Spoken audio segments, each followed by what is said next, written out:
Bonjour, j'espère que tout va bien chez toi, sinon je suis de tout cœur avec toi.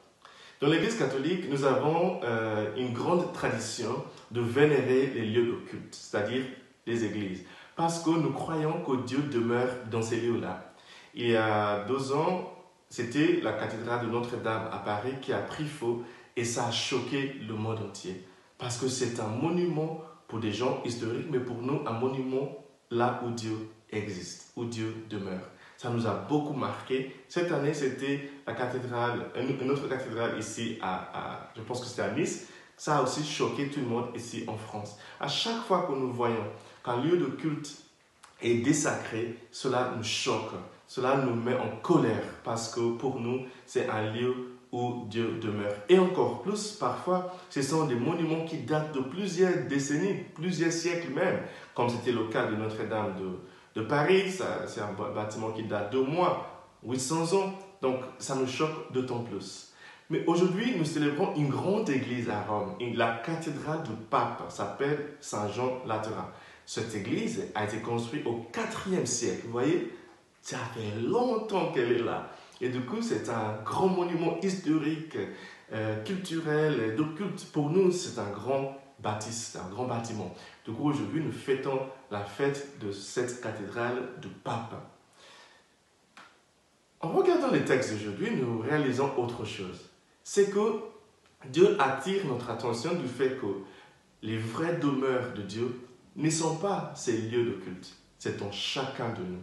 En fait, ces lieux de culte ont leur valeur parce que nous, les vrais tabernacles du Seigneur, nous allons là-bas pour prier. C'est nous qui rendons ces lieux-là sacrés. La présence de Dieu dans ces temples, c'est le cas parce que nous emmenons là-bas Dieu avec nous. C'est nous qui amenons Dieu dans les églises, dans les lieux de culte. Regardons la première lecture d'aujourd'hui est tirée du prophétie d'Ézéchiel, qui disait qu'il y avait de l'eau qui coulait du temple du Seigneur, qui purifiait, qui guérissait, ainsi de suite. Mais tout ça pour nous dire que à chaque fois que nous voyons un être humain, cette personne en face de nous a la capacité de nous guérir, a la capacité de nous rendre féconds, a la capacité de nous bénir.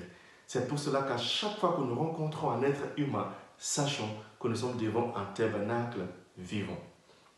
Dans la deuxième lecture, Saint Paul le dit plus clairement. Il dit, vous êtes une maison que Dieu construit. En fait, il disait aux Corinthiens, la lettre de Saint Paul aux Corinthiens, chapitre 3, de versets 9 à 17, il le disait, parce que les gens de Corinthe étaient en train de construire une église, ils se chamaillaient pour construire ce bâtiment. Et Saint Paul a dit, écoutez, le vrai bâtiment, c'est vous. D'abord, vous, individuellement, mais vous, en tant que communauté, c'est vous la vraie demeure de Dieu. C'est vous le vrai bâtiment qu'il faut construire. Arrêtez de vous chamailler sur un bâtiment. Maintenant, nous sommes confinés en France. Il y a des gens qui disent « Oh, les églises sont désertées. » Ben non, peut-être c'est dommage que les églises soient désertées. Mais la vraie église, la vraie demeure de Dieu qu'il ne faudrait pas déserter, ce sont nos frères et nos sœurs qui vivent dans la solitude. Ce sont des vraies demeures de Dieu. Et dans l'évangile, Jésus entre dans le temple et il est en colère parce qu'il y avait des gens qui vendaient dans le temple.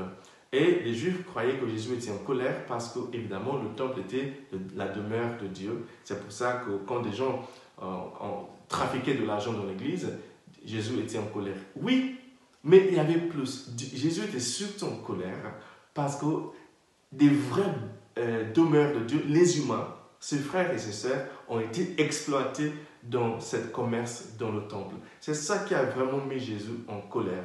Du coup, chers amis, aujourd'hui, si nous voyons une cathédrale en train de brûler, c'est normal d'être choqué, c'est même bien d'être en colère et de faire ce que nous pouvons, qui est légitime, pour défendre nos bâtiments, nos cathédrales, nos églises. Mais plus encore, nous devrions être encore plus en colère à chaque fois que nous voyons un être humain qui est maltraité, qui n'est pas respecté, qui est dénigré.